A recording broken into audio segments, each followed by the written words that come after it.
To all who come to this happy place, welcome. Hey everyone, welcome to the Magic on Main Street podcast. I'm Sean. And I'm Tabitha. Over the past few years, our little family has lived the Disneyland lifestyle. As an ex-cast member, Legacy Annual Pass holders, and Disney Vacation Club members, we've been surrounding our lives with Disney. We'll be your one-stop shop for Disneyland and Walt Disney World history and trivia, and all the insider information you could ever ask for on merchandise, food, shows, attractions, and everything else you should know about the parks. Our goal is to bring a little magic to your ears each week by sharing our Disney journey with you. This is Magic on Main Street.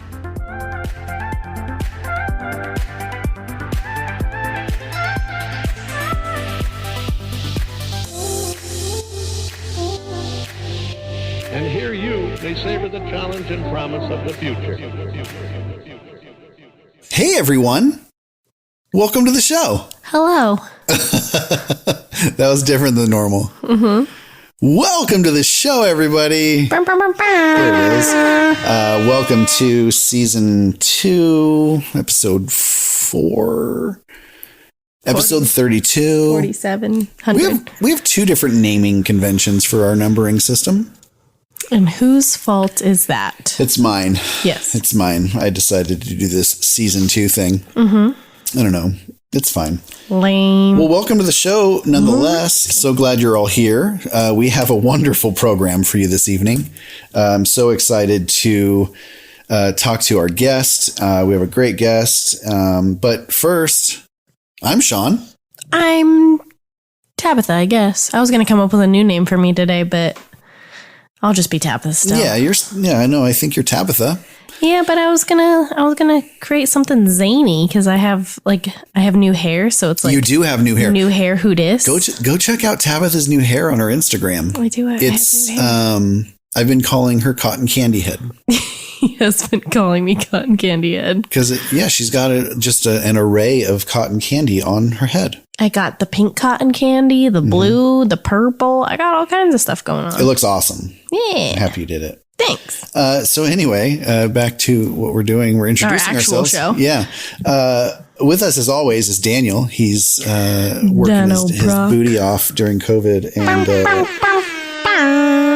DinoProc95 on Instagram. He's going to be going to Disneyland with us on the 9th. We're going on May 9th. I know. And then we're going to DCA on June 5th. Super exciting. We still haven't even gotten through the introductions. Oh, whoops. Also, the kid, Kenzie Lee, she'll join us for Hidden Mickey's with the Kid. And as always, our little mascot, Scar the kitten. He's being a pain tonight. He was beating up the dog door. Yeah, and he wouldn't stop meowing at you like he was expecting something from you. And I don't know what it could be that he was expecting. Maybe he's expecting a great show because that's what we've got in store for him. Wow, that was a really good segue. That was a really good segue. I am very excited about this show. We've got a great guest. We've got a lot of information about reopening the parks. Disneyland's, opening. As you listen to this, it's opening tomorrow. Today. Tomorrow. I guess it just depends on when they're listening to this. It could have been 4 weeks ago.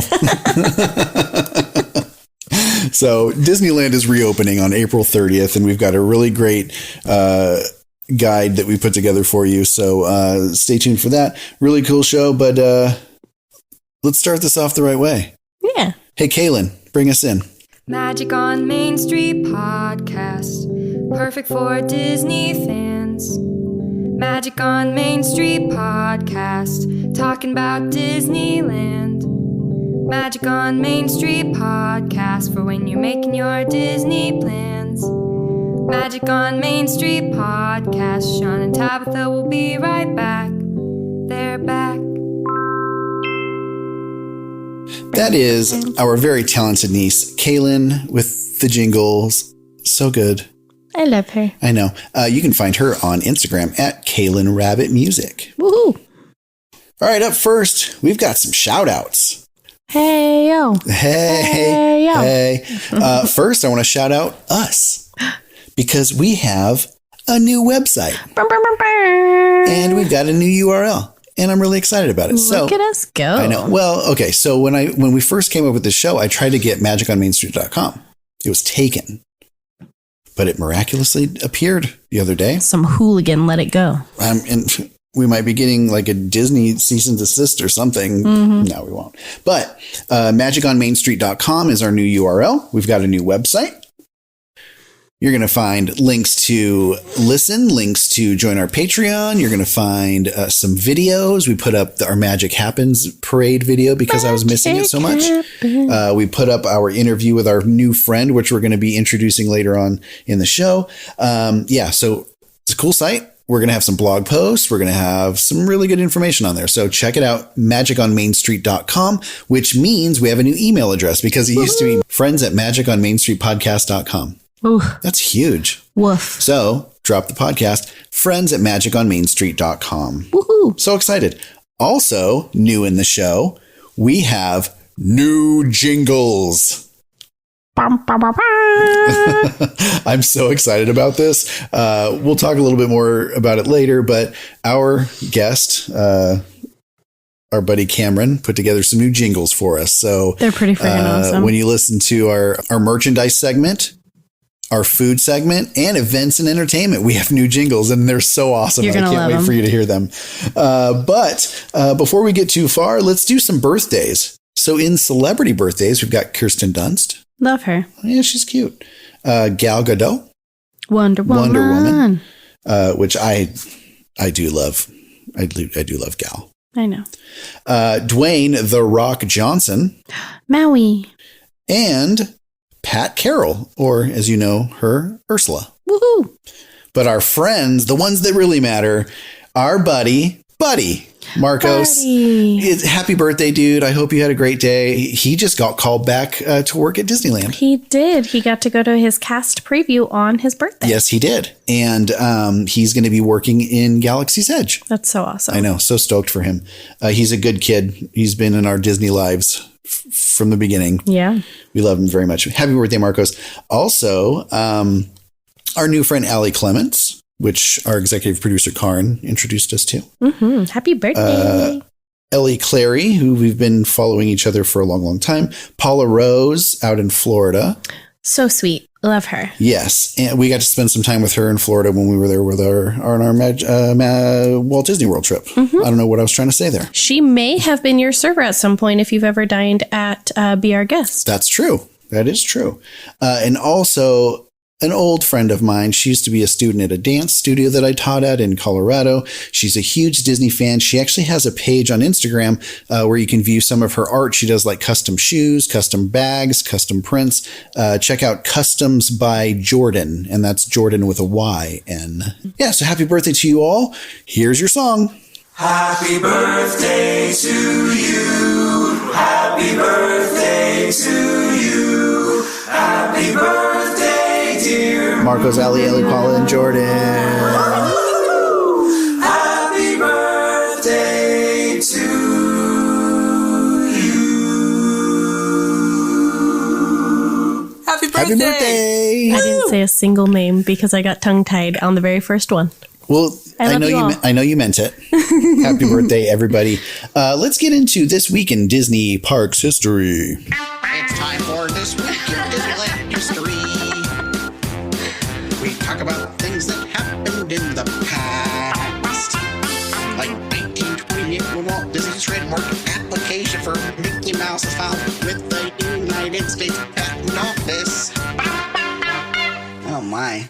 We got a lot of them this week. In 1926, all the way back to 1926, the El Capitan Theater, Hollywood's first home of spoken drama, debuts with the live stage production, Charlotte's Revue. The El Capitan is still around and still kicking. Disney took it over at some point, and they do a lot of premieres there. It's a wonderful little theater. If you have a chance to go, once everything gets back to normal, please go. I love it there. It's really cute. And they always have some sort of little pre-show going on before a movie. Yeah, one of our first dates was at the El Capitan. We went and saw Nightmare Before Christmas in 4D. 4D. It was awesome. Mm-hmm. They had some props in the basement, which they always do a good job of having some like really cool extra stuff. Yeah, for props or set design stuff. Yeah, really cool. Mm-hmm. So El Capitan, happy anniversary. In 1937, surf guitarist Dick Dale is born. He is known as the king of the surf guitar. He performed on Space Mountain in 1998 for the reopening of Disneyland's Tomorrowland. Why is he important? Because he wrote the music for Space Mountain. Oh. Yeah. He's an old school surf guitarist, said to be the first surf guitarist. In 1957, Shirley Temple takes part in the dedication of Sleeping Beauty Castle walkthrough at Disneyland. In attendance is Walt Disney and Shirley Temple's oldest daughter, Linda, son Charles, and youngest daughter, Lori. It's so funny. I can't picture Shirley Temple with children As a because woman? when I imagine her, I see the small child. Yeah. Yeah, it's weird. 1972, the railroad station in Frontierland at Magic Kingdom, Walt Disney World, opens. Since the park's debut in October 1971, the Walt Disney World Railroad has been a round-trip experience only. Guests could only board at the Main Street USA station. That would be a bummer to have to take a train all the way around the park before you could get off. But let me off. I never even thought about that. That'd be awful. I'd be so upset. In 1977, in a dedication ceremony in Florida, the Empress Lily, a historic replica of a 3-decked Mississippi boat with a paddle wheel, is christened by Walt Disney's widow, Lillian, for whom it's named. That's cute. Also in 1977, Space Mountain opens in Disneyland. Woohoo! Yeah, it's actually, it's a pretty good ride. People seem to enjoy it. Why are you acting like you don't? I love it. It's one of my favorite rides. The way you said that, yeah, other people seem to like it. No, I said people seem to like it. I was being awkward. It just made it sound like you did. No, I love Space Mountain. Are you crazy? Also opening as part of the Space Mountain complex is the Starcade Arcade, Space Place Restaurant, and Tomorrowland Space Stage. Wow. In 1997, the restaurant in Walt Disney World's Cinderella Castle is renamed Cinderella's Royal Table. Although originally called King Stephen's Banquet Hall, this is hilarious. King Stephen is, Sleeping Beauty's father. I was just going to say, that doesn't make any sense. Yeah, I didn't know that either. That's hilarious to me. In 2004, the Twilight Zone Tower of Terror has its official grand opening at Disney's California Adventure. Ooh. I know. I miss Tower. But Walt Disney World's is great. I do really like theirs. Yeah, it's just different. Same fun, different way. Yeah. In 2005, Epcot's new Soarin' officially opens, modeled after Soarin' Soarin' over California, which is the best attraction between the two. Quote me. And then in 2009, former Imagineers Raleigh Crump and the late Don Edgren are honored at Disneyland with Main Street windows. I love Main Street windows. They're probably... You have to have your microphone on to... It's crazy. I know. It's crazy. You said I was breathing too loud. You were breathing really loud. To mute myself. They're some of the prettiest decorations at Disneyland. They are. They're the best. And just during the reopening video that they just put out, it was actually geared towards cast members. Mm-hmm. So they were at the casting agency window. And I love seeing that because I used to be a cast member. So that's my window. Mm-hmm. I love it. But anyway, so... yeah, Raleigh Crump and Don Edgren, they both got windows, and they're both by the Silhouette shop. So Raleigh Crump says, predictions that will haunt you, bizarre, whimsical, and weird, designs to die for. Roland F. Crump, assistant to the Palm Reader. And then Don Edgren's is Yesman Engineering Associates. So it's so funny because it says, no challenge too big for our yes men. We know no. Don Edgren, chief engineer. He always called them his yes men. That's so cool. I love that. I know. Really cool. 2012, the Carnation Plaza Gardens closes at the end of this Disney day. Carnation Plaza Gardens stage will become the Fantasy Fair stage, where the tales of Disney's fairy tale heroes and heroines will be brought to life each day. So back in 1956 is when Carnation Plaza Gardens opened, and it featured entertainment and fast food stalls and was home to the date night at Disneyland events, which started in 1957. Huh. I didn't know that. Yeah, and that's actually where I used to do swing dancing, like way back in the day. I'm old. But they maintain that tradition. They still have a band out there on Saturday nights and have swing dancing. It's a hoot and a holler. Mm-hmm. Also in 2012, Princess Merida, Disney's newest princess, makes her debut at Epcot. Oh. Yeah. So she's scheduled to begin greeting guests at Magic Kingdom. But she came in and did it at Epcot. A little bit early. Yeah. Like because of like Scotland. Just because of Scotland. I mean, I don't know. Who knows? I don't know. 2018, Walt Disney World welcomes a second newborn, I want to say Grevy's zebra. A gravy zebra. Yeah, born to Zuri at Disney's Animal Kingdom. The female foal will eventually join the zebra herd on Gorilla Falls Exploration Trails Overlook. When I read it, I read gravy. Grevy's zebras are the most endangered species. This is not funny. Endangered species of zebra with about 2,500 alive at that time in 2018. So look at the conservation that they're doing. I love it. It's so much fun. I love that they are taking that seriously. Like I've said it before, I love the San Diego Zoo. Like it's one of my favorite organizations. Like I love it. So being able to have Disney and a zoo at the same time, it's crazy. I love it. And finally, it's reported in 2019 that the Tri-Circle D Ranch at Disney's Fort Wilderness Resort and Campground welcomed a new white Shetland pony. The first ever born there. It's pretty cool. And I will mention this. This week in 2019, actor Peter Mayhew, best known for playing Chewbacca in the Star Wars film series, passed away at 74 in Texas. I know. I was really sad that day. I got to meet him, and it was so cool. He was zooming around on a scooter, a motorized scooter, when I was at the Rogue One premiere, and it was so cool. He was, in good spirits and smiling. So I was really bummed when I saw that he had passed. Not a lot of people realize that it's been the same Chewbacca from 1977 all the way to 2015. He was in The Force Awakens. Yeah. So not a lot of people realize that he was he's an icon and nobody even knew his name. So rest in peace. Up next, the news. This just in. Breaking news. News. Don't do it. Don't do it. That's why we have jingles. Stop. By the lovely Kaylin Rabbit Music on Instagram. Okay, so we got to breeze through some news because we got a lot to talk about today. Yeah. Okay, so here we go. You want to see the first one in Walt Disney World? Yes, I do want to do the first one in Walt Disney World. So all of you Walt Disney World people, not sure if you are familiar, the suggestive wall in the Morocco Pavilion. But sadly, it was recently refurbished. They kind of reformed the old fireplace exterior that was there. And now there's just a little tiny door. So it's really sad.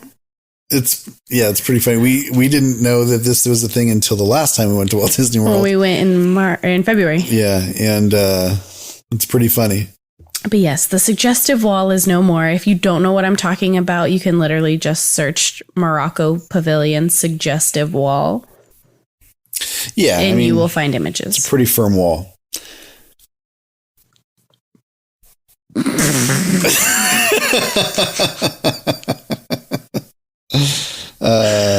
Now the wall just looks kind of like flaccid. Is this a kid's show? All right.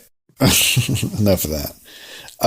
The Star Cruiser Hotel released new images with the new Galaxy's Edge coffee table book, including a dinner show model, which I'm so excited about. That would be so amazing.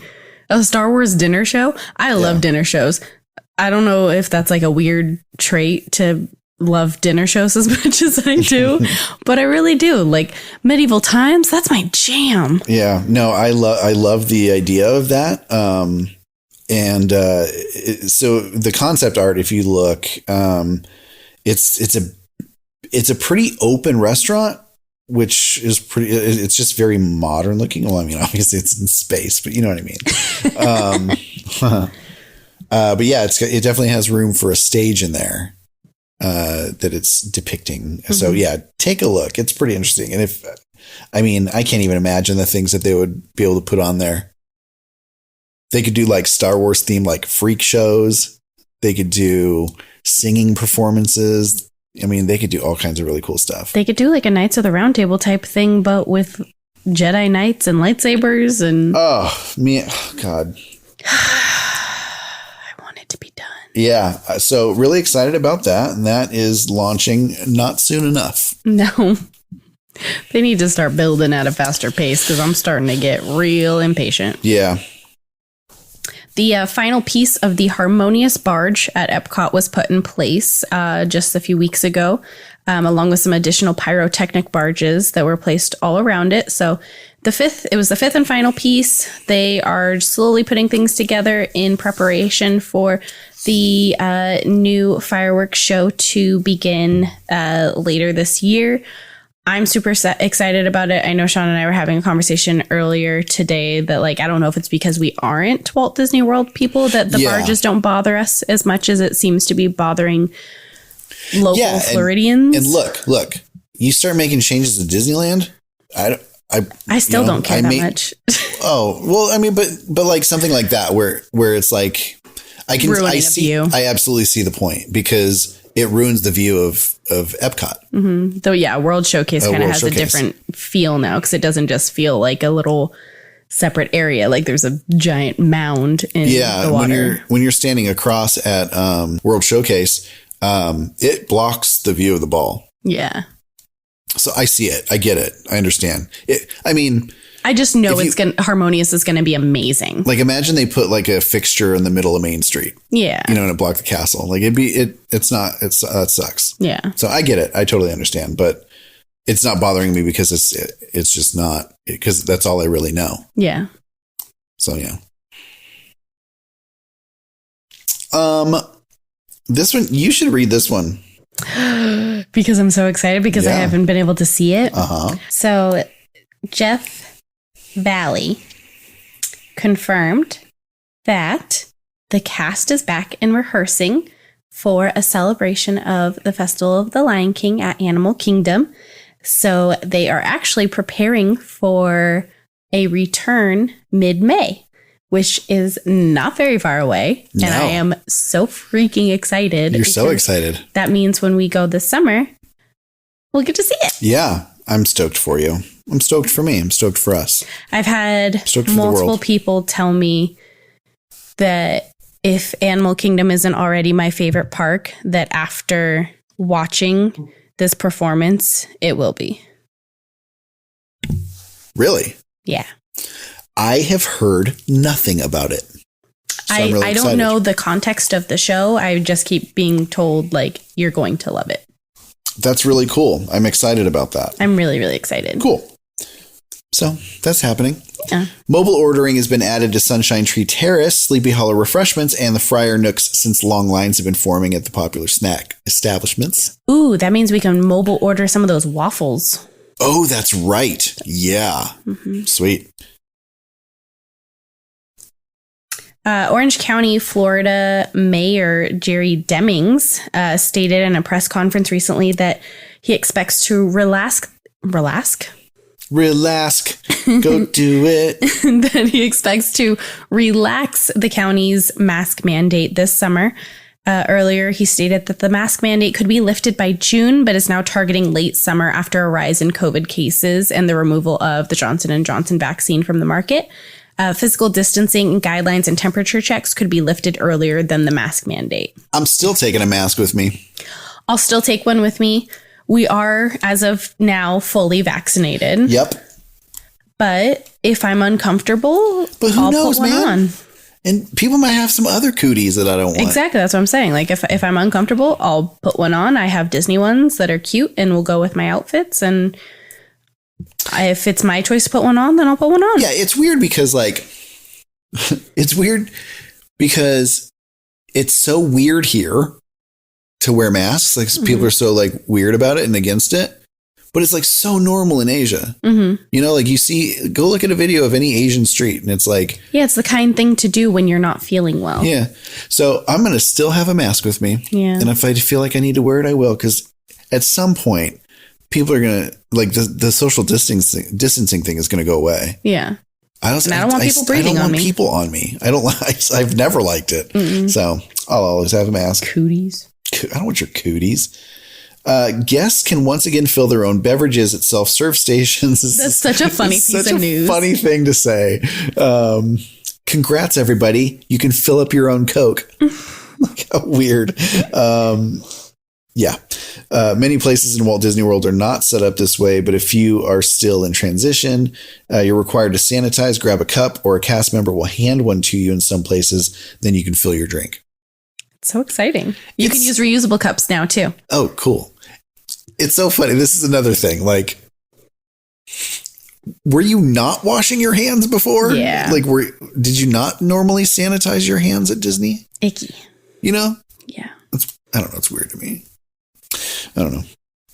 But yeah, you can put your own ice in now. That's I'm so very magical particular for about me. my ice. I'm so particular about my ice. Dare I say uptight about my ice. Especially when it comes to iced tea. Oh, for sure with iced tea. If you're not putting ice in my iced tea, what is wrong with you? Yeah, so anybody that works in food service, let me just give you a brief tutorial on how to fill an iced tea. Sean's going to learn you real quick. Fill the cup like all the way. Yeah, if it's fresh brewed tea, that means it's hot. Because it's hot, and hot melts ice. Yep. So if you want a customer to get a good tasting cup of iced tea with just enough ice to the fill top. Up the cup. It's just like an alcoholic beverage. Fill up the cup with ice. That was so condescending, but I'm sorry. I'm very particular about my ice. Pour me a good glass of iced tea. You know. I feel you. I want the same care of an alcoholic beverage to go into my iced tea. A handcrafted cocktail. Handcrafted iced tea with plenty of ice. Ridiculous. What are we talking about? I don't know, but a new Disney Cirque du Soleil show, Drawn to Life, is expected to debut this fall at Disney Springs. Oh, I love Cirque du Soleil. I know. They never disappoint me. They never have.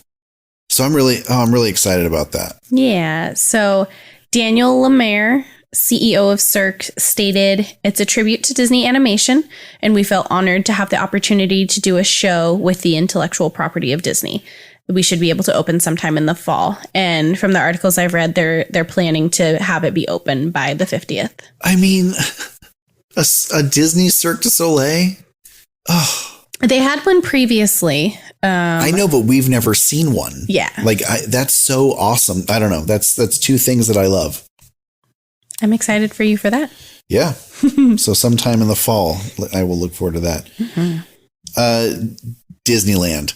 Mm-hmm. So we found out some good news. Listen, the Raya and the Last Dragon mural is awesome. It's beautiful. Oh, on ESPN Zone. On ESPN Zone, what used to be down in downtown Disney. But it replaced like a really cool mural of Chadwick Boseman, Black Panther. It was called King Chad. Well, good news. King Chad, this beautiful piece of art, found a permanent home at Children's Hospital Los Angeles. That makes me so happy. Yeah. And this is thanks to its generous donation by concept artist and former Disney Imagineer, Nicholas Smith. Thank you, Nicholas. Yeah, it's so cool. It honors the life and legacy of Black Panther hero Chadwick Boseman. This tribute will now bring joy and inspiration to the patients at CHLA.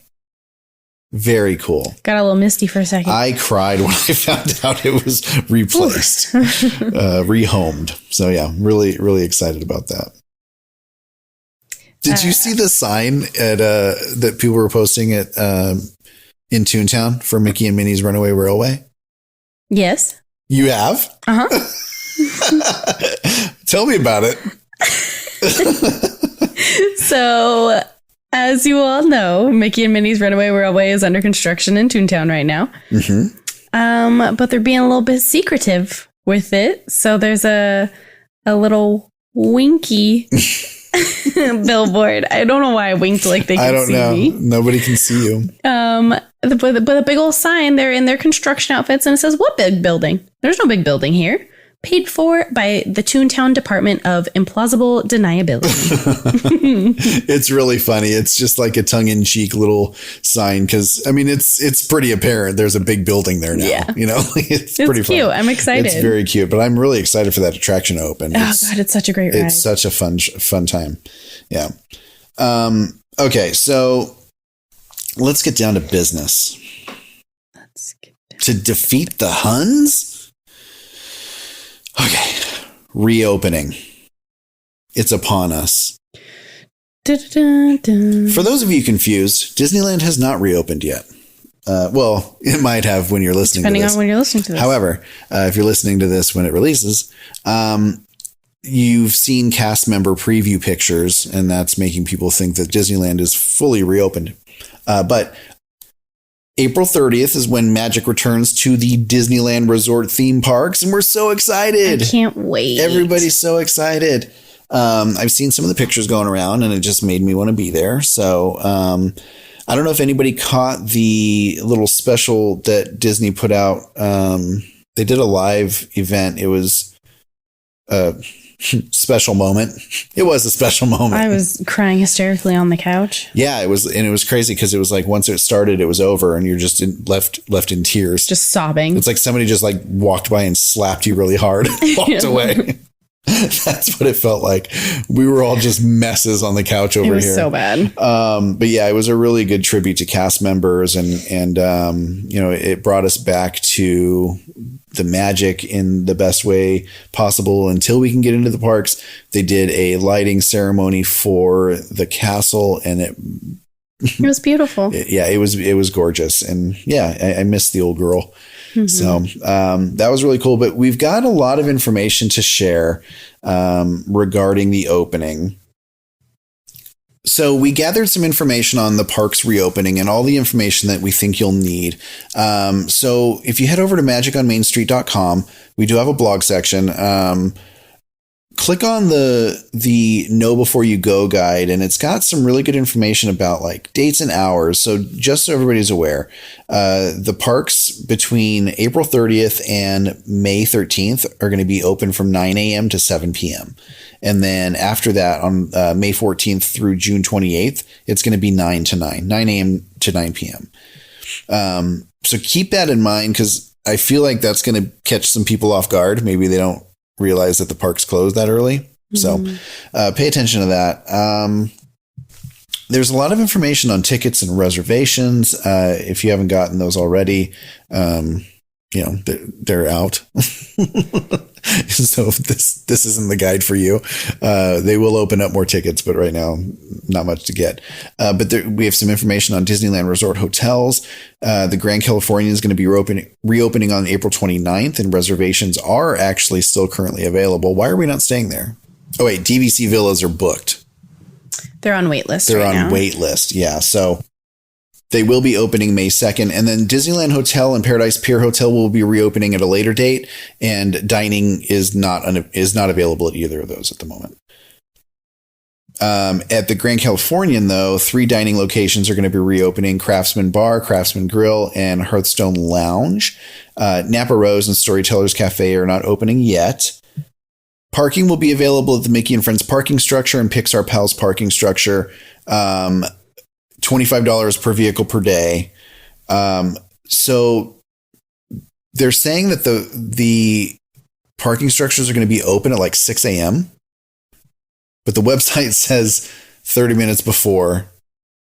And I saw this Twitter exchange, and they're like, you know, you can show up at 6, but you can't line up. Like, it was like very like, you can, but you shouldn't. So don't. They know that people are going to, even when they tell them not to. So they're going to have arrangements, but I know you're excited. We are all so excited, but just try not to get there too early, because you're going to stress a lot of cast members out. I don't think there's no reason to be there. Don't get there early. at 6. You don't need to be there at 6. Go like an hour early. Yeah. Yeah. I don't know. And then, it's also important to note that the tram's not going to be running. Put your walking shoes on. Be prepared to walk. There's no information that I've found whether or not the walkway is going to be open between Pixar Pals and Downtown Disney to get in there. I'm assuming they're going to try to keep everybody on one path. So be prepared to walk either way. Despite what people are saying, there's going to be a lot of attractions open at Disneyland and California Adventure. There's a full list that we've got together for you. Important to note that there's no entertainment. Like there's no shows, there's no fireworks, there's no parades. Like that's still going to be on hold. And then Fast Pass not available, single rider not available. I said available, not available. Enunciate, Sean. Jiminy Christmas. Okay. And also no meet and greets, but there are some pictures that I saw from the reopening. And it's been confirmed that there are going to be characters out just in a different way. They're roped off. You can, take selfies with them behind you and stuff like that, but they're not. So similar to what they had at A Touch of Disney and what they have going on at Disney World right now. And it's going to be awesome how many characters you're going to be able to see. You know who I saw? In cute scenarios. I saw Mary Poppins, and that made me so happy. I know. But yeah, again, check out all the attractions that are going to be available. There's a lot of them at both parks. So you're not going to go in and not be able to do anything. There's still a lot of stuff to do. Dining, probably want to do some reservations, mobile orders. Like that's going to be really key during all of this. Reservations are already super limited. So if you haven't gotten one, continuously check back. Yeah. And then because there's going to be people who cancel. Absolutely. And be prepared for modified menus. Mm-hmm. We got to realize that they're opening with a limited staff, which is a story in itself. But there's going to be some limitations, so don't expect to go everywhere and be able to get everything you could ever ask for. There's going to be some adjustment here. I.e., Plaza doesn't have my pasta. Yeah, I know. But make sure you use mobile order. It's going to be pretty much the default for most outlets. Yeah. Yeah. And on that note, there is a ton of food available. Most restaurants are still open and most of them have mobile order available at those locations. So, yeah, we'll be going over later on in the food segment, the different things that are going to be open, what the mobile order situation is going to look like, and then the foodie guide for Mother's Day as well. Yeah. And for all you merch heads out there, they're going to have plenty of shopping locations available. So there's only a handful that are going to be closed at both parks. At DCA, I think only 2 locations are going to be closed, which is Oswald's and Sarge's.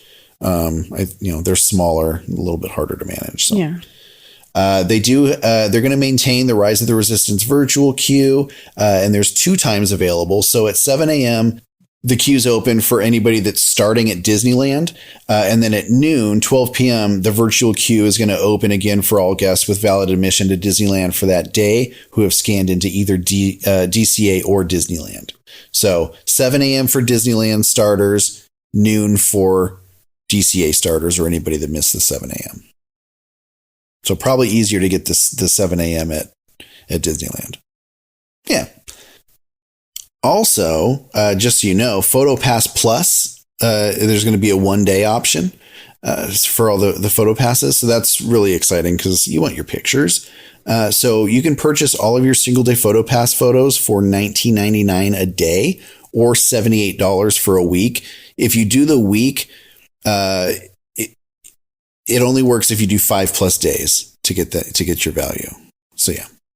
There's a lot to know, so just check out the guide, magiconmainstreet.com. Okay, friends, we're editing right now, but something big was brought to our attention today. So just wanted to read this quote from President of Disneyland Resort, Ken Potrock. In a podcast interview with D23, he said, "We had sunsetted the annual pass program, and we needed to do that really for 2 incredibly important reasons. 1, because of the capacity constraints that I told you about previously, and 2, because we thought it was a great opportunity for us to reimagine an annual pass program that wasn't just built on the last couple of decades, but was built on how our guests and our fans wanted to use the parks going forward. We're working on that right now, and we'll clearly be launching something before the end of the year. But I think it's going to be an exciting new program that I think people and our biggest fans, and quite honestly, our most loyal fans, will be very responsive to.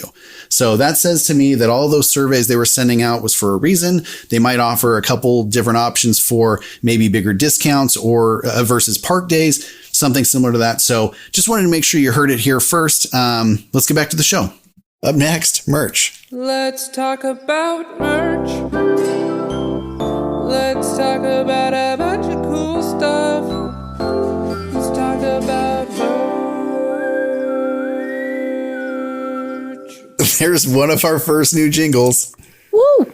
I love it. So these jingles, we have our original jingles that are in everybody's head all the time. The Magic on Main Street jingles are definitely something we're known for, and I love it. Kaylin Rabbit Music has put together a lot of them, but this new one that you just heard for merch is put together by Cameron James Parker.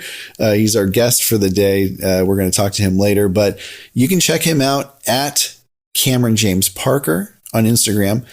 He put out a Disneyland themed album, which we're going to be talking about later with him.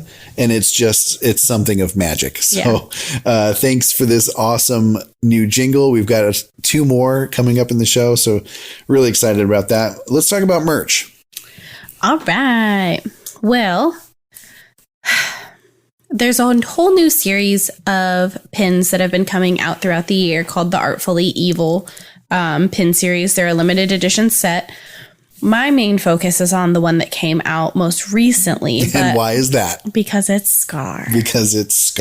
But there are other pins in the series. Like I said, they are limited edition, so I'm not sure if any of them are still available since they have only been available at the Disney World parks. But there is a Hades, there's a Gaston, there's a Maleficent, and there's a Queen of Hearts. And then the newest one that was released this week is Scar. They look really cool. They have a very they're really cool, like stained glass kind of feel to them. They've kind of got a stained glass kind of look. I don't know. They're pretty. I really like them. So if anybody happened to pick up the Scar one and you're trying to get rid of it, let a girl know. Oh wait, are they sold out? Not that I know of, but they're only available at Disney World. So, oh, I see. I don't live in Florida. I'm not sure if you know that. Yeah, that's a bummer. We should go. I agree. We said that we were going to go live there for a month, and then life got in the way. Yeah, we should still do it. You heard it here, folks. We're making life decisions on the show. We always do that at midnight on the show. What's next? Next up is a new set of Disney Parks designer ears that were released this week. They're denim.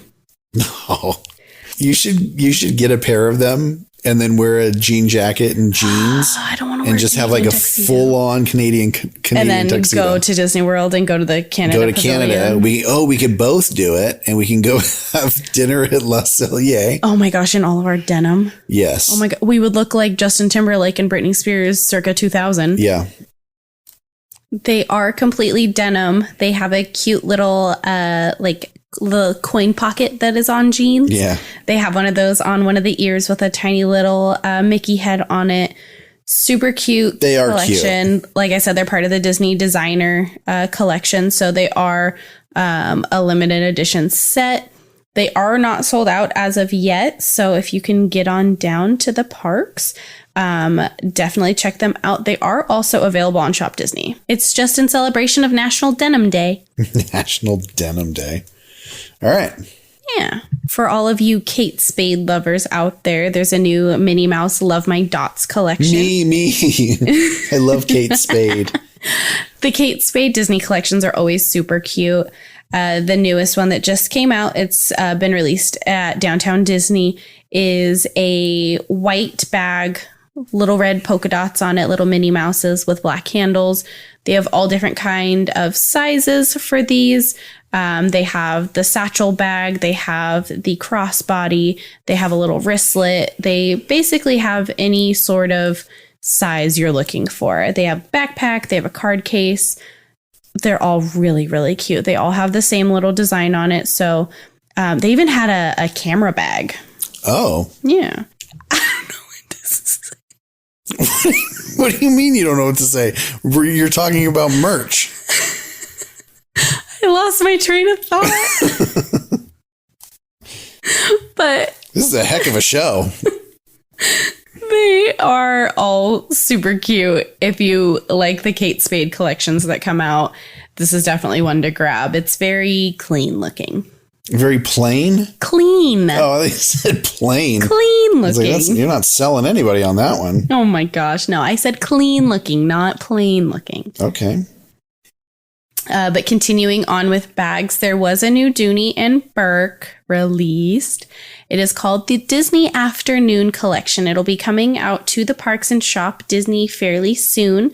It includes different images of the animated television block of programming from the Disney Afternoon cartoons. Fun. Which includes Darkwing Duck, Tailspin, DuckTales, and Chippendales Rescue Rangers. That was like one of the best eras of television. Yeah. I'm serious. It's a really cute collection. It has kind of like that typical 90s vibe that a lot of the collections that have come out. Geometric shapes. Yeah. It's really cute. I like it a lot. I think this might be one, even if it's just the wallet that I grab, like this might be one that I finally do pick up because it's got a lot of really cool nostalgia around it. Yeah, I really like this. I even see gummy bears on there. Uh-huh. Dang, that's crazy. I like that. Gummy bears. I loved Darkwing Duck. That was my jam. I've never been good at drawing things, but I could really draw Darkwing Duck for some reason. Really? Yeah, I don't know. It's weird. That's kind of random. I know. I like it, though. You know who else I drew? No. Scar. When I was in high school. Our cat? Our cat. I predicted the future. And I just drew a little black cat. drew a little black cat. Could you imagine? That'd be so weird. Moving on. I almost spilled my whole drink. Oh my gosh, all over our electronics. I've got this balancing act going on next to me. We're between studios at the moment. We don't have a figuring it out. Place to record. Well, we do. It's just it's very echoey in the room that we should be recording in. Yeah. For comfort. So we're on the couch. I've got like 3 computers around us. It works. Microphones on pillows. It works. It's crazy. We need to just get boom mics. No. Yeah. No. Oh. All right, moving on.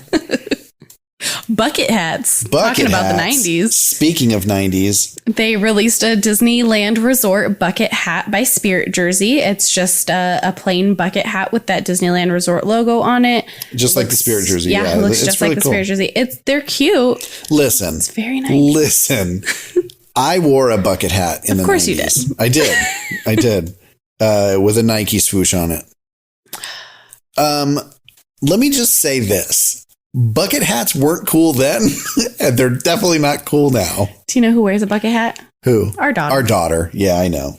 She loves it. It's so weird having a kid that is now wearing the clothes that you wore when you were around that age. Yeah. It's very strange. It's cute. Yeah, it's so weird. Yeah, but they're really cute. They're not too expensive. $24.99. You can grab them at any of the downtown Disney shop or downtown Disney or Disney Springs locations. Got it. And finally on my list is the new floral Disney Cruise Line merchandise that just landed at Disney Springs. I know there's a lot of people who are super upset that are so used to cruising multiple times a year and they're really missing out on it. So a Disney Cruise Line pop-up shop actually just opened up in the Marketplace Co-op at Disney Springs. So if you're missing that kind of stuff, definitely go check it out. They've got a cute little replica of one of the Disney Cruise Line ships, all kinds of merch that you can get. But the newest line that just came out is that floral line. There's a tote bag that has a Disney Cruise Line on it with all kinds of cute little flowers, some wine glasses, and mugs, travel water bottles, all kinds of things like that you can use. There's also a little notebook set that says "Seas every day." Haha. I had a genuine laugh, but my microphone was off for some reason. So you got my fake one. Haha. And then some patches as well, little sticky note sets, and a little phone flipper, which is just kind of like a pop socket, but you can like stick your finger through it and it like hangs on. Oh, the one with like the ring. Yeah, it's not a ring, it's like a clip, but it has a loop to where you can put your finger into it and hold it, or you can clip it onto things. It flips out. Oh, yeah. Okay, I know what you're talking about. Yeah. Or I could just look at the screen. Yeah. And know exactly what you're talking about. That works too, but all kinds of stuff. There's shirts, there's towels, tons of things. So if you're missing that Disney Cruise Line merch, definitely head down to Disney Springs and check that kind of stuff out. Yeah, good stuff. Mm-hmm. Is that all? Yeah. That's a lot of stuff. It was, and I actually cut that down because I had like 6 more things on there. Because you're the shopping queen. I really like to shop. All right, up next, it's Hidden Mickeys with the Kid. It's time for Hidden Mickey of the Week. Looking everywhere, Kenzie's here to share the Hidden Mickey of the Week. Hello. Welcome back to Hidden Mickeys with the Kid. It's the Kid. Hey, Kenzie. Hello. So glad that you have another Hidden Mickey for us. This is always so much fun. So where are we going to find this week's Hidden Mickey? You're going to find this one in Cars Land. Cars Land, like last week. Because we went to Touch of Disney. Mm-hmm. We got to see these things in person, so it was really cool. So Touch of Disney, Cars Land. Where are we going to find this one? This one, you are going to find this on a power line, actually. On a power line? Yes. Okay. So this power line will be in front of Sparky's. Okay. Yeah. There will be a pole, and then in front of the pole, there will be the power line. Okay. And in the wire, there's going to be a Hidden Mickey. Oh, yes. Okay. So. Yes. Okay. So if anybody's ever seen like a real power line, like on the road, and they have like some wires bundled up, they just kind of have them tied to the wire. It's kind of that same concept here, but it's in the shape of a Mickey. Yes. Yes. Awesome. Cars Land is one of my favorite places. Yes. So I'm glad you did 2 in a row. I love that. So next time you guys are out in Cars Land, Radiator Springs, make sure you take a look at the light pole near Sparky's. Yes. On the wire. Mm-hmm. You're going to find a little hidden Mickey there. Yes. Awesome. Mm-hmm. Well, thanks, kiddo. You're welcome. That was a good one. All right. So we'll see you next time. See you real soon. All right. Up next, food. Disney food.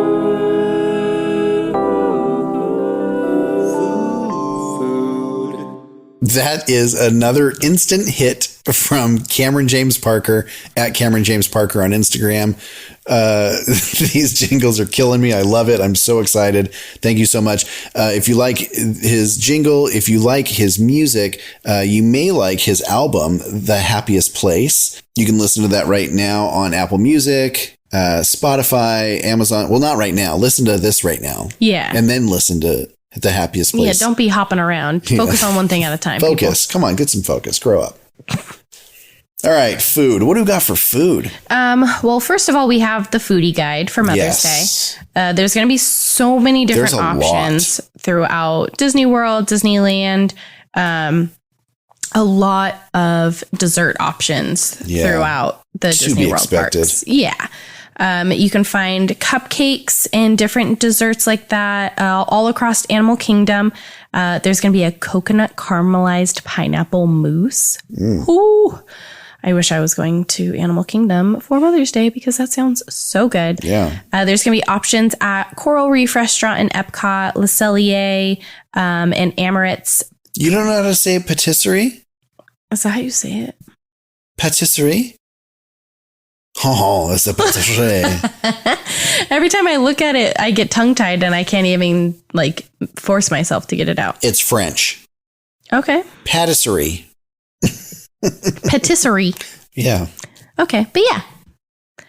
There's also going to be, which sounds so good, and I kind of hope that they have it at Disneyland since we will be there on Mother's Day. Yeah.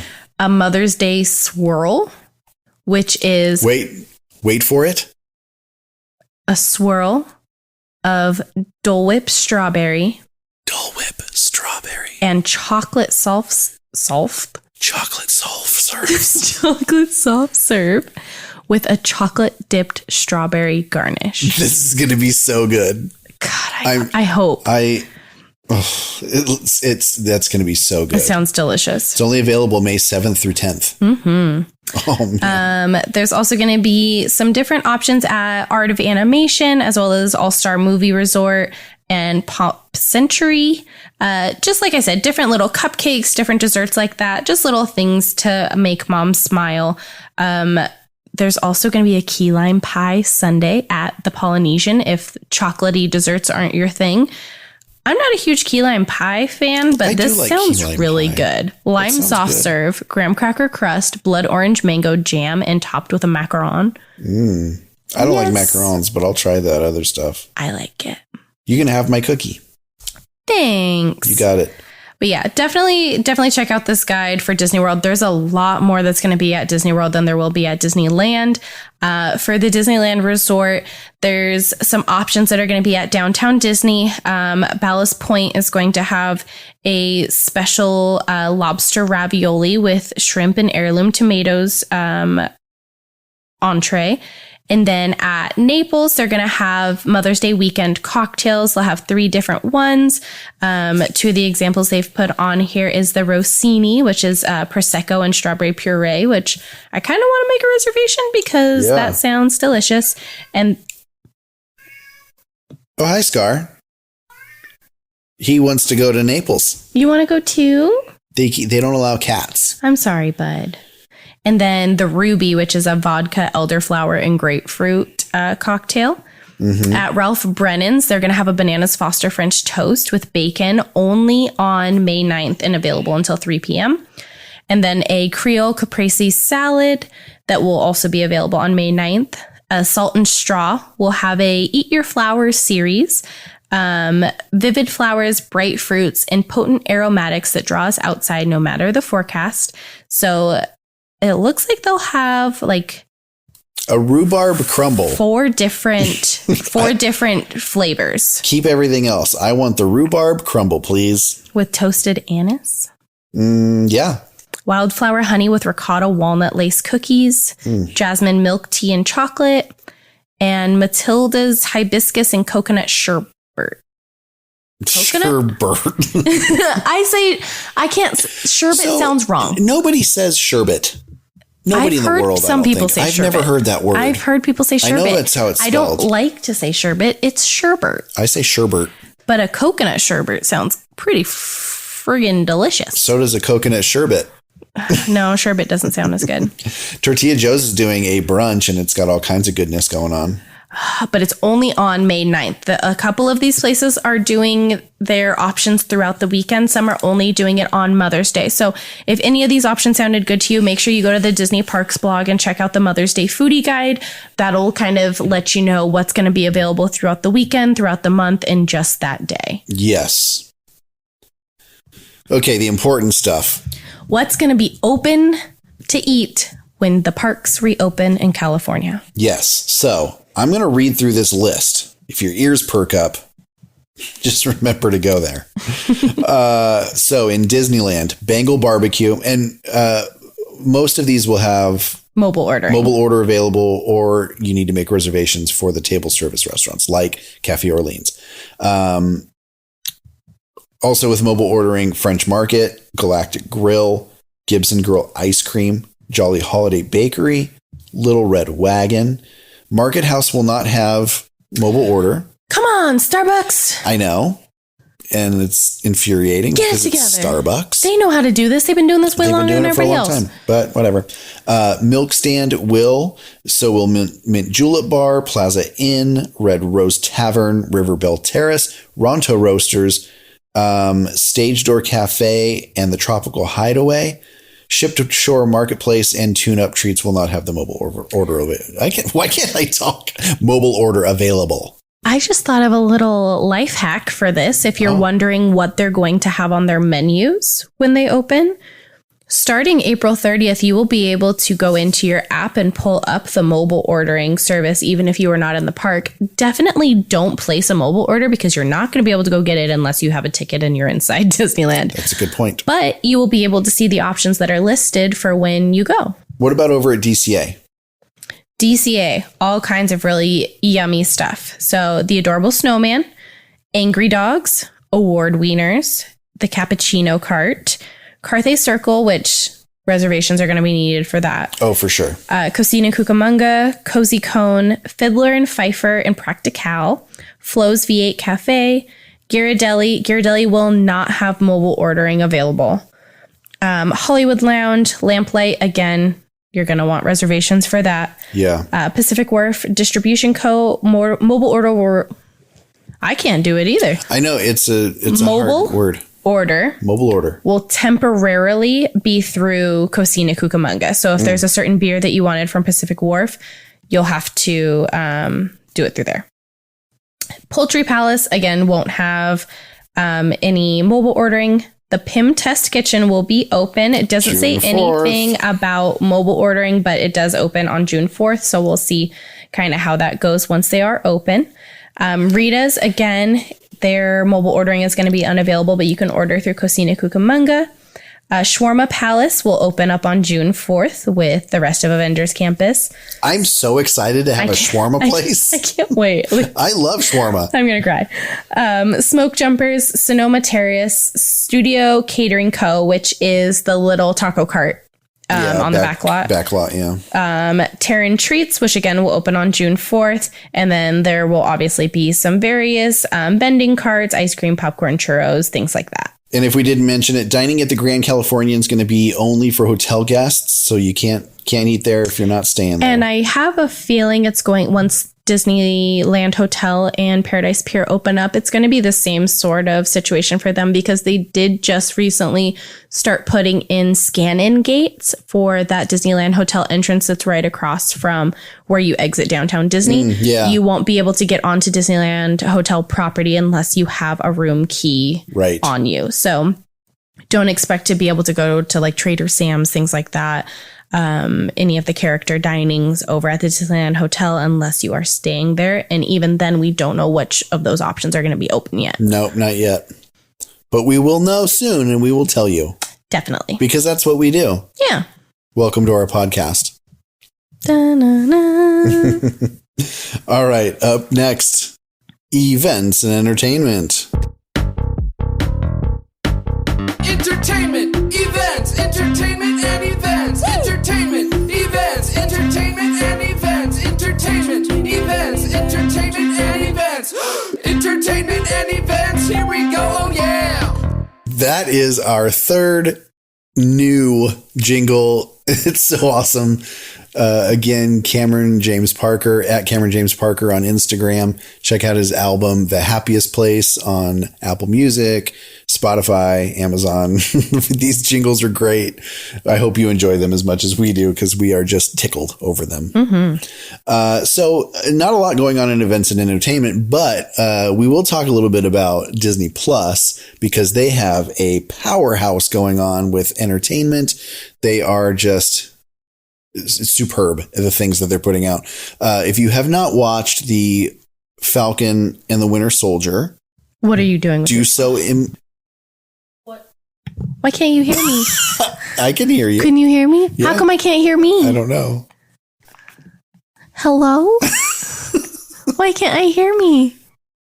Okay, we've got that worked out. Shiminy. So the Falcon and the Winter Soldier, it's an amazing show. It's basically a action-packed superhero movie once a week. The acting in it is amazing. The character development is just spot on. Please, if you have not seen this movie, go check it out.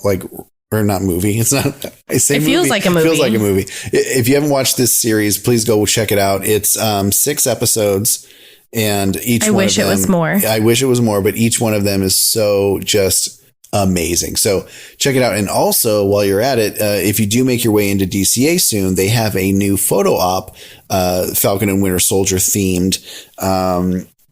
Yeah, so they actually recently changed it. So they put it out back when Touch of Disney was going on, but they have since, actually before Touch of Disney, just when they had shopping going on. But since they've rethemed it a little bit, if you've seen the series, you'll know what I mean.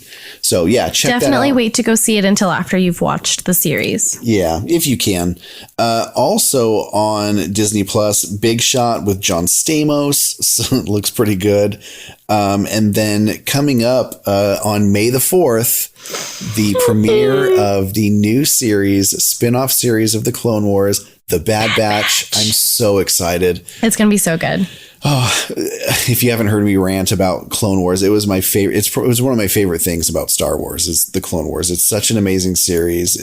7 seasons right now on Disney Plus. But yeah, The Bad Batch is a spinoff. They introduced some new characters in the last season of the Clone Wars. It's spin-off characters from that. Oh man, it looks so good. And I'm so excited. It's going to be great. I'm excited. And it's Star Wars. Who doesn't love Star Wars? Who doesn't love Star Wars? But yeah, lots of really good entertainment coming up. We're going to take a little bit of a break. And then when we come back, we're going to be talking to our friend discussing the happiest place. But first, here's an interview that we did with Cameron. He interviewed us. It's a short version. There's a full version on our website, magiconmainstreet.com. You'll see the full YouTube video. It's a great interview. Enjoy. We'll be right back. Hey everybody, I'm here with Sean and Tabitha. They are the creators and hosts of the Magic on Main Street podcast. They're the king and queen of Disneyland, and that's about it. That's all I have to say about you guys. That's it. Thank you for that wonderful introduction. So guys, I'm going to ask you a few questions today. Is that okay? Please, yeah. How did you guys meet? At Disneyland. No. So we were actually part of a Facebook group about Disneyland. It was just fans of the park, and we met in that group, and we knew that Dapper Day was coming up, and so I asked if you were going to be going. Yeah, she said she was, and so we just stayed in touch that day. Met up with her at the Innoventions building. Yeah, and we spent the day together, and we took a bunch of pictures together. Ended up at Mad Tea Party in DCA for a while. I made her pretend like she was my girlfriend because there was somebody there that was trying to flirt with me. So we ended up meeting up the next week. And then like 2 weeks after that, it was like, "Don't be my girlfriend." Yeah. Have you guys been in Club 33? I've been there 3 times. She's been there twice. Tabitha, we actually got engaged at Disneyland. We got engaged at the, the caricature artist right outside of Club 33. Uh-huh. We got our caricature done, and I had them ask the question, "Will you marry me?" in the caricature. And so after that, we went and had our engagement dinner at Club 33. That's the sweetest thing I've ever heard. All right. I can look around the park and have a memory of most spots, landmarks, areas of the park. But a lot of them now, just over the past 7 years is, what we were doing at that time. Like, here's the caricature place where we got engaged, or, Club 33. I've been to Club 33 before, but it wasn't special until we went for our engagement dinner.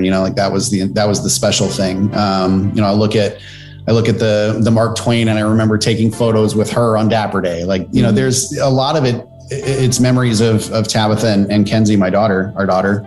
And so I don't know, our relationship it changes. It does change the way you look at the park, because it's not just like, oh, I remember I was here with my friend. Like I was here with the love of my life, and we've built something really cool with like the podcast and all that stuff. Like, and we don't do it for fame. We obviously don't do it for money. Like we do it because it's special to us, Wow.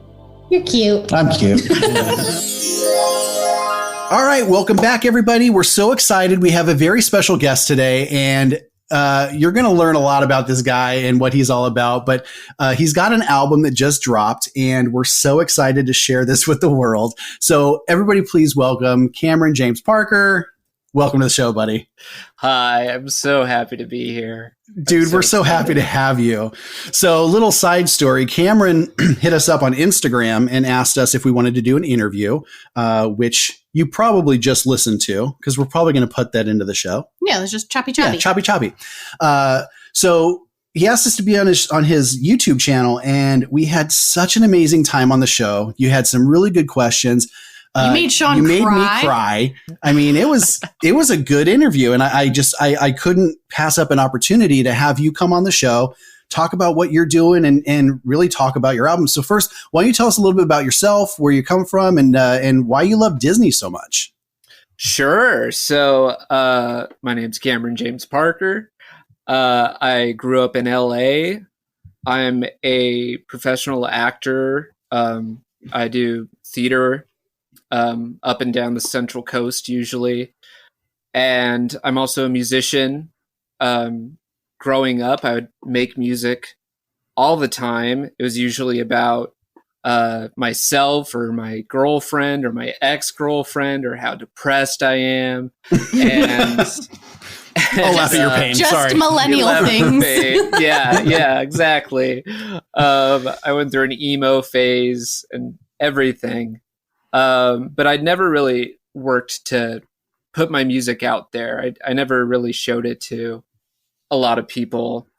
And then during this pandemic, it gave me the opportunity to put my focus into skills outside of acting and new creative avenues. Like I started working with clay and animation and painting, all sorts of stuff. And one of the things I really put my heart into was working on this album. And I got the idea for the album when one day my sister was visiting, and we're not super close. We get along, but as adults, we don't see each other that often. But she was visiting, and she asked me if I wanted to go to Disneyland the next day. And I was like, yeah, of course I do. And so we went. It was me and her and my nephew, who's like 3 years old. And the last time I was there was with my ex-girlfriend. And so when I was there, I was looking at all these different parts of the park, being reminded of her and the feelings that I had. And it was really bittersweet. And then at the same time, I'm seeing my nephew look at everything around the park and experiencing it for the first time and just seeing the magic of that. And me and my sister are pointing out everything to him, and we're having just as much fun as he is. And then me and my sister are waiting in line and having these conversations that you always have at Disneyland, no matter who you're with, where you're talking about your favorite rides or your favorite Disney movie or facts about the park, or it's just impossible to be in a bad mood at Disneyland. And just in those moments, me and my sister had this common bond. And I thought there was something really beautiful and special about all those feelings combined when I was at Disneyland. And it awakened this this urge in me to try to express that feeling and see if I can make other people feel the same way. And so I really put my heart into working on it. The pandemic happened, went through another breakup, went through a lot of moments of growth and asking myself, who I am, who I want to be, where do I want to go? And that motivated me to work even harder on the album. And then I released it. And now I'm promoting it. I mean, it's such a big feat to do what you did. I mean, you put out an album, a full album. It's got, how many songs are on it? 9 songs. And you know what? I'd like to play a clip of my favorite song right now, because this song has been stuck in my head since the moment I listened to it. So yeah, I'm going to play a clip real quick.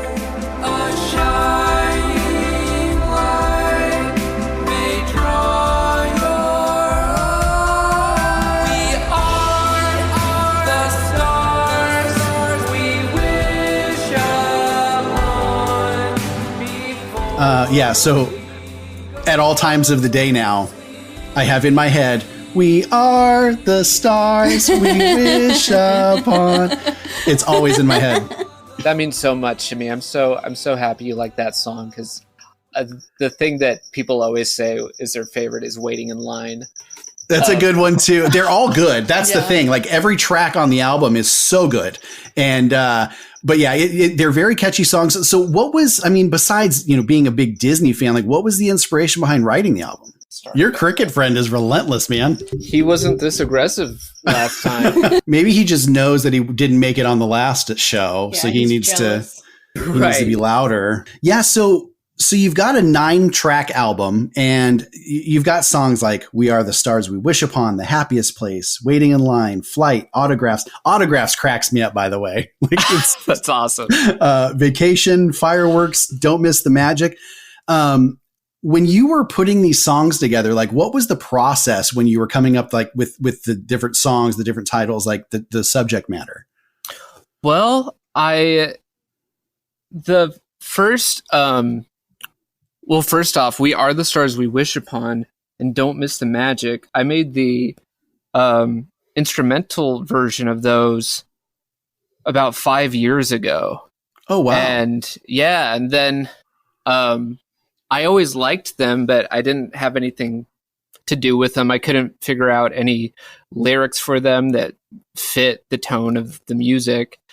And then once this Disneyland idea came up, it was like, oh, that's a perfect fit to me for some reason. And and so then the initial idea was, I want this album to be like a day at Disneyland. Like the first songs will be about getting up, going to the park, and then I'll see if I could like make a song for each of the rides. And so like I made like a Jungle Cruise song and a Matterhorn song and a Space Mountain song. And then I realized, you know, I really want to make sure that this album isn't about just the rides, but more about the magic that you feel when you're with your family or with your partner or with your children, because that's really where the magic is. Even if you're in solitude, it's that connection between you and the park. That's where the magic is. It's not just in the rides or the merchandise or the food. It's in you, you know? Because I remember going to the park when I was a little kid, and that the castle was real. All of it was real. And I feel like part of that stays with you. Part of you still believes that it's real, and that connection that you initially had with the park is still there. And that's kind of what I wanted to express. And so I put aside the songs about the rides and focused more on just those ideas, which are also kind of veiled behind the sort of lyrics that you'll hear in a Disneyland parade, where they're just kind of these general vague, like, you're a dream and a wish come true in your imagination. You know, it's all stuff like that. And I think those kind of lyrics are really interesting. And those ideas. And each one of them, each song is telling its own little story. And that's something that I really appreciated about your album is it's not just hokey, like pandering music, you know, because you could easily write a Disneyland album and just pander to Disney fans. But you took the time to like write out really great lyrics that tell a story in each one of your songs. And when you listen to, and I urge everybody to go listen to this album front to back. I mean, start at the beginning and just keep running. And when you listen to the instrumental side of the songs, they're very reminiscent of like a Disneyland parade or Disney music from a movie. Like you'll find some very similar sounds in there. And that was so fascinating to me. Oh, good. Well, I'm so glad. And that's definitely what I was going for. You know, there's a lot of glockenspiel in this album. And, I had all those Disney VHS tapes where the top of Aladdin's head would be warped and the audio would be the pitch of the audio would be going up and down, and that's just what I think about sometimes when I think about Disney. So that's a big part of it too. That's funny you say that, because like when I listen to it, it sounds so weird to say this, but you kind of hit on it. You think you're watching a VHS movie when you're listening to these songs. It's very retro 80s, 90s, like very old school sound, to where you think you're listening to it on like a tape or a VHS. Like it's very, it's very nostalgic to listen to this album. Oh, good. Yeah. I kind of think of it like a Disney sing-along VHS. Yes. Those from the 90s where... Those are my favorite VHS tapes. Yeah, those are great. And you do a lot of video stuff too. And it's funny because I actually, I think it was before you even reached out on Instagram. Like I think we had followed each other at one point, and I looked at your videos and I was like, this dude's onto something. Like these videos are brilliant because it's a lot of like old Disney footage. And I love how you announced your album. Like it was that video made me laugh. Yeah, I was dying, and I was like, it's campy and it's wholesome, and it's just a pure sound and a pure vibe. That's so good to hear, because there's songs like "We Are the Stars We Wish Upon" that is very sincere, and then there's songs like "Waiting in Line," which is about waiting in line and enjoying waiting in line, right. and about autographs, and so the album. I wanted to find this place where it can be really sincere and sentimental, and at the same time a little bit absurdly positive. Yeah. And so that it appeals to a lot of people, and you can have your own take on what my intentions are with it. And I think somewhere in between the absurdity and the sincerity, there's something authentic, and that's what I'm reaching for. Yeah. It's absurdly positive and authentic. Absurdly positive and authentic. That sounds like such a Mary Poppins like catchphrase. That would be like the best descriptor for this album. Absurdly positive and authentic. It's so pure, and I really appreciate everything you did with this album. Do you have a favorite song on the album, or are they all your babies? Oh wow, it's hard to choose. They're all so good. They are so good. They are all so good. My favorite. Maybe The Happiest Place. Yeah. I really like the chorus to that. Yeah. Now you had some other singers on the album too, right? Who joined? Yeah, my really good friend Amanda Jane Salmon. I went to a theater conservatory with her, and after that we've done a bunch of shows together, and she's an incredible singer and an incredible actress and a really good friend of mine. And I knew for this fireworks song, I wanted something really spectacular towards the end. Yeah. And something that feels sort of familiar to those kinds of shows at Disneyland. And so that could easily be the song that follows up the fireworks, like very easily. Yeah. So I asked her, and she said yes, and I was very lucky. She lent her voice. Yeah, it's I really appreciate it. So on fireworks, when you all listen, because you're all going to listen, I command it. You're all listening to this album. When you listen to fireworks, there's a really fun callback to "We Are the Stars We Wish Upon," which was I really appreciate when musicians go that route, where it's like, hey, you're going to hear something familiar in this thing that you just heard, like, so you have this familiarity with the album, even on your first listen. It's so cool to listen to that.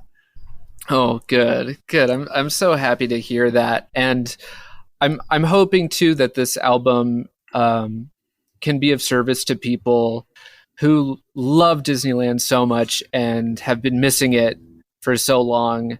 I know it's been hard on a lot of people, and with lyrics like "We are the stars we wish upon before we go to sleep," and "Don't miss the magic because you have it in your heart."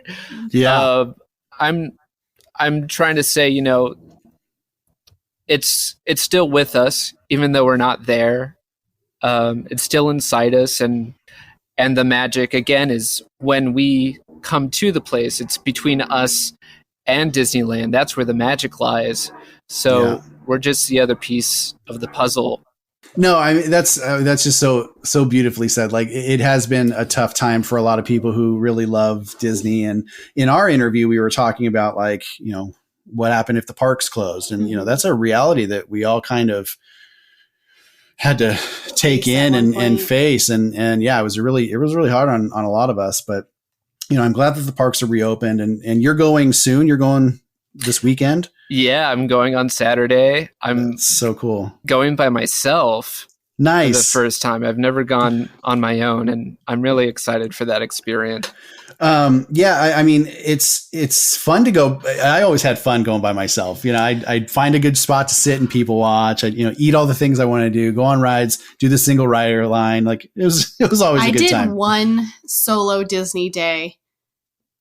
I've only done one my entire life. Yeah. And it was one of the most fun days that I've had because I didn't have to worry about anybody else's agenda or making sure they were having fun. It was just taking care of me. And I was like, if I don't want to do anything at all, if I just want to sit here and eat a churro and watch people walk by, I can. Yeah. It was great. Easy stuff. I know. I'm so excited. I'm so excited for that. I can't wait. Yeah, it's going to be, I'm sure you're going to have a blast. I'm so excited that you get to go. We're going to go in a couple weeks, and we're so stoked. We've been seeing not the even cast a couple members, weeks, a week and a half. Week and a half. We've been seeing the cast members posting about the preview, and it's just like, it's killing me inside. But which brings you to a point, like where did your love of Disneyland come from? Like, what is it about the parks that got your spark going?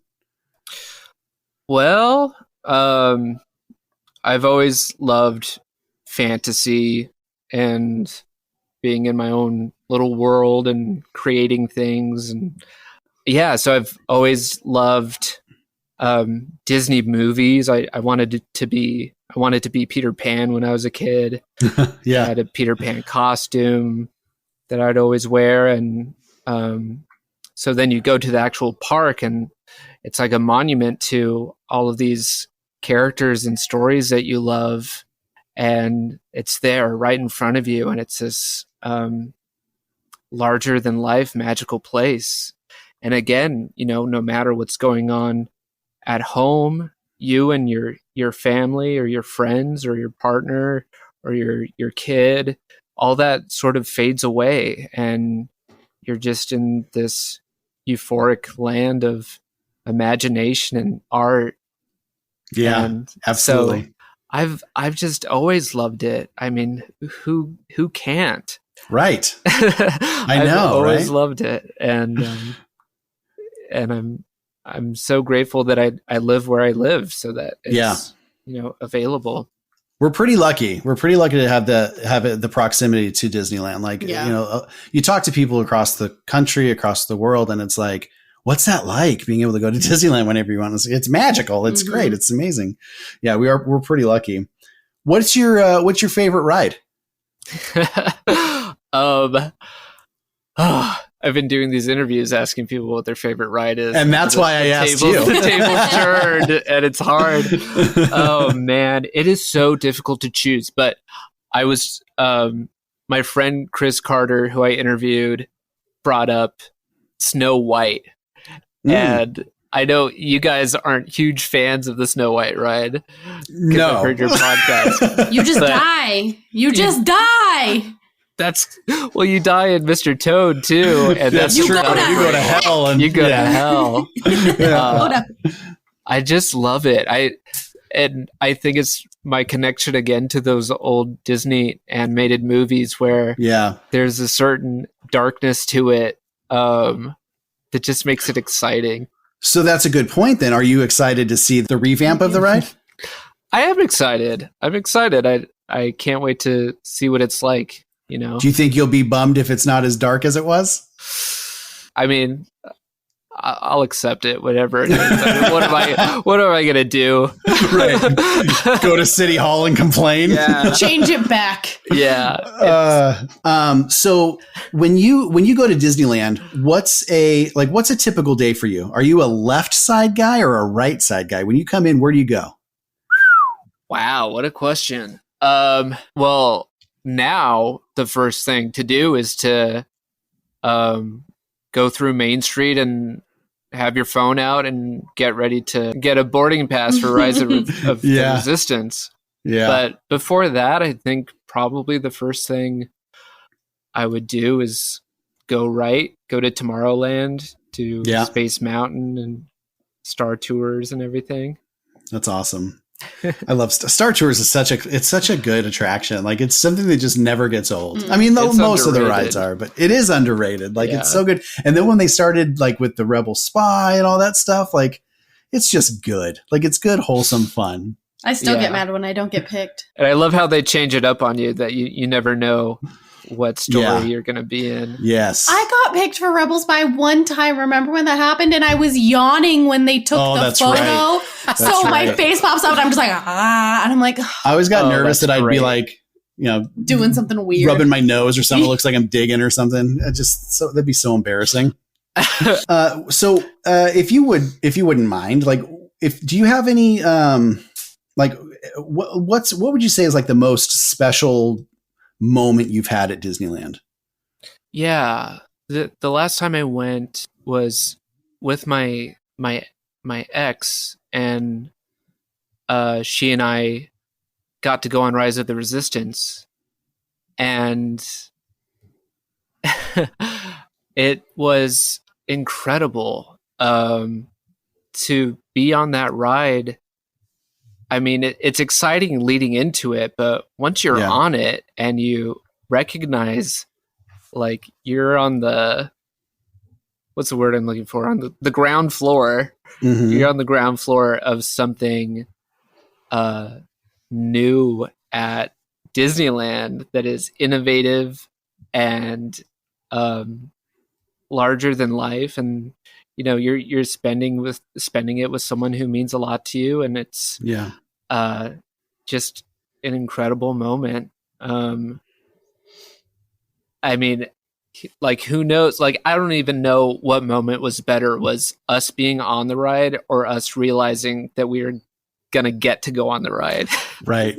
Yeah. Us and, like, who knows how many other people going, yeah, while other people are going, oh. Yeah. Oh gosh, that's the worst sound. That is the worst sound in the morning. It's just like thousands of hearts breaking all at one time. Oh, it's so sad. Is that a Obi-Wan reference? Oh my gosh, it is. Unintentional. I did that totally on purpose. Oh, okay. So on purpose. No, but that's a good point. Like, a lot of people, when you interviewed us, like, you had talked about, like, people saying, oh, Disneyland's for kids, and, that kind of conversation. But another thing that we get a lot is, like, don't you get bored going all the time? Like, it's the same thing over and over and over. And it's like, I mean, for the most part, it's you're going to see the same things day in, day out. But when something like Rise of the Resistance opens, something new, something innovative, something groundbreaking that's never been done before. I mean, the ride systems they used and the technology they used, like, it was such an honor to be a part of, like, that first day. Like, cause we were there the day of. We can tell our grandkids one day, like, we were here when this ride first opened. Right. Like, we were here on day one. That's a cool thing to be a part. So it's not the same thing over and over. Sometimes you get to experience something brand new, and that's, even if it's not like a new attraction, like, you can go to Disneyland and find something new every single time you go. Yeah. There's a new hidden Mickey, or there's a new window on Main Street that you never noticed before, or, just something. So I appreciate what you're saying there with, being able to be at the ground level of something brand new and exciting like that. Yeah. Yeah. It's really cool. Incredible. It's an incredible place. It is an incredible place. And I'm so glad that we're able to go back soon. The parks are reopening. Everything's getting back to normal as it's going to be for now. So super excited. Yeah. And I want to tell you, I've been doing these interviews with people like you guys and other friends of mine and people that I know who have this really strong passion about Disneyland. Mm-hmm. And before I did that, I just had my own understanding of what it meant to me and my own perspective about the park. But hearing the stories and the perspectives of people like you and everyone I've interviewed, it's made Disneyland mean so much more to me. It's just seeing how it's affected, or seeing the part that it plays in the lives of these people. And I mean, there's one point in in my interview with you guys where you said we built our lives there. Yeah. Which was so profound to me. I never considered that that place could play that role in someone's life. And I think that's beautiful. And so when I go on Saturday, I won't just be thinking of the park like I did the last time I was there. I'll be there with this new understanding and appreciation for how it enriches people's lives and how it enriches my life on a personal level now. Yeah. And I appreciate you saying that, because, you know, you hear it all the time of like, oh, you know, you're too old to go to Disneyland or whatever. Like I think that's a moot point. Go listen to our interview if you didn't, and you'll hear why. But then there's also the, get a life. If Disneyland is your life, like get a life. And it's like, well, that's where I built my life. So, you know, having worked I got there, one. It's right there. Yeah. Having worked there, having met, you know, my wife there, being able to spend some time with my daughter and building the amount of the group of friends that we've built there. I mean, there's a solid, you know, couple dozen people that we love and enjoy because of Disneyland. So, you know, we got a life and it's there. Yeah. You know, it's okay. It's okay to be childlike. It's not okay to be childish. Yes. How I feel. I love it. So because I loved the album so much and we had this conversation, I asked you for a favor, and people who have already listened to this point have already heard it, but you wrote these jingles for us. So you wrote one for, they're so good. So merch, events and entertainment, and food. We didn't have jingles in those places. Kaylin Rabbit Music, she wrote some amazing songs, and we had a couple spots that needed some love, and you jumped in and you had 3 jingles to us in a day. Yeah. And we were just grooving in our living room. Like right after you sent them, Sean was like, oh my God. And everybody we've played these things for are just in love with these songs. And they fit in so well. Like they're completely different from what Kaylin did, because hers is more, you know, it's all piano. And but so they're completely different, but such the same vibe, you know, kind of quirky and fun. And dude, thank you so much for doing that for us. Oh my gosh, the honor was all mine. I couldn't believe you asked me. And so it was a blast to make them for you. Please don't tell me that one of those jingles replace the jingle that you guys have where you're like, no. Okay, good. No, so that was my one fear. It does not. And I was actually thinking about that today when I was handing off all the music to Daniel, because Daniel does our editing. Hey, Daniel. And And I was like, wait a minute, we don't have anything for This Week in Disney History. Yes, and I was like, no, actually we do. And it was so funny because like every time we record, like I cut it out every time, but like we'll go to like news, and Tabitha's always like news, bam, bam, and that's where the jingle came from. But then one day we were doing the This Week in Disney History bit, and I was like, This Week in Disneyland History. And then Daniel took that upon himself to make the silliest song out of it. Like we said, we record at midnight. That's an issue. Yeah. So it did not replace that jingle, but it complements the others very nicely. Yeah. And I really appreciate you taking the time out of your busy schedule to write these songs, produce them, and get them to us in such a short amount of time. Everybody's going to love them. They're going to be, people are going to be humming these songs just like they do Kaylin's music. Like, I'm so excited to have you on our show as a bigger part of our show. Oh, thank you so much. And busy schedule is such an overstatement. Man, you're promoting an album. You're a busy guy. That's true. You're in business meetings all day. You got to tie your tie every morning. Like it's a lot of work. You got to deal with the Disney lawyers all day. All day. Yeah. So everybody, if you've enjoyed the jingles, obviously Kaylin's jingles, but if you enjoyed the other ones, that's all Cameron. And we are just so honored to have you on our show. Oh my gosh. I'm so honored to be here, guys. Thank you so much. Well, Cameron, thank you so much for joining us on the show. And thank you for reaching out for the interview, because that was honestly some of the most fun I've had. We're usually on the other side of the microphone when it comes to interviews. And so being able to sit down and tell our story was like really special to us. So thank you so much. And it's just been such an honor to meet you and become fast friends. Like I can't wait have a new friend. I know. I can't wait to get into the parks with you and go enjoy this place that we love so much together. Like I'm really looking forward to that. Why don't you tell everybody where they can find you and where they can listen to the album? Okay. So on Instagram, my name is Cameron James Parker, and the link to my album on YouTube is in the bio of my Instagram. Aside from that, you can find my album on Spotify, iTunes, Amazon, pretty much everywhere that streams music. The album is called The Happiest Place by Cameron James Parker, and it's a hoot and a holler. It's the adventure of a lifetime. It's the adventure of a lifetime. It's absurdly positive and authentic. It's just, it's a riot. And yeah, please everybody go take a listen. It'll be the best, hour or so of your life. I promise you. That being said, it's already made it into our Disneyland playlist. We have a playlist that we play every time we go to the parks. It's already made it into there. So I'm so excited to be able to listen to your songs while driving to Disneyland. I'm so excited. You have no idea what that means to me, because that's exactly what I made it for. Good. I'm so glad. And so everybody go out and listen. Check it out on Apple Music, Spotify, Amazon. It's called The Happiest Place by Cameron James Parker. Cameron, thank you so much again for joining us. And we can't wait to experience some more adventures with you. Oh, God, I can't wait either. Thanks. Thank you so much for having me. This has been so much fun. So much fun. Up next, Quote of the Week. It's time for Quote of the Week.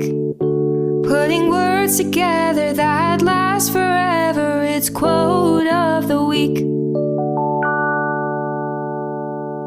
I think this is the longest quote that we've done on the show, but Walt Disney said a lot of really great things. He was a pretty wise guy. But he said, a person should set his goals as early as he can and devote all his energy and talent to getting there. With enough effort, he may achieve it. Or he may find something that is even more rewarding. But in the end, no matter what the outcome, he will know he has been alive. That's a good one. That is like so important for me to hear right now. Inspiring. Yeah, I needed to hear that this week. Really good stuff. So, Walt, a sage man. I just love it. Yeah. But that brings us to the end of the show. We thank you so much for joining us on this fun adventure. We have so much fun putting this show together and talking about the thing that we love. We're so excited that you all get to go back home. The parks are opening and things are starting to go back to normal, and we're just so excited. I think I've cried enough to just never cry again about Disneyland. That's not true. Because we're going to cry as soon as we get there. Lose my mind. But we're so excited that we get to go back home. You guys get to go back home. This is something that's really important to a lot of people. And, no matter what you think about Disneyland, it's a special place to a lot of folks. So really excited to get back into the parks. But, if you have any pictures you want to share or any comments or questions, check us out. Send us an email. You can head over to our Instagram at Magic on Main Pod, or email us at friends@magiconmainstreet.com. That's our new email address. It's not that long one anymore. friends@magiconmainstreet.com. And check out our Know Before You Go guide on our website, magiconmainstreet.com. Lots of really great information in there. So yeah, please make sure you subscribe, leave a review, and help us spread the word about our podcast and the information we bring to you as much as we can. again, we thank you so much for being a listener and being a part of this family. We're so honored to have you. On behalf of Tabitha, Kenzie, Daniel, Scar, our buddy Cameron, and myself, thanks for listening to the Magic on Main Street podcast. We'll see you real soon. Bye-bye. Magic on Main Street, just like a churro, you're so sweet. Our time with you is such a treat. Spread the Disney love. Thanks for hanging out with us.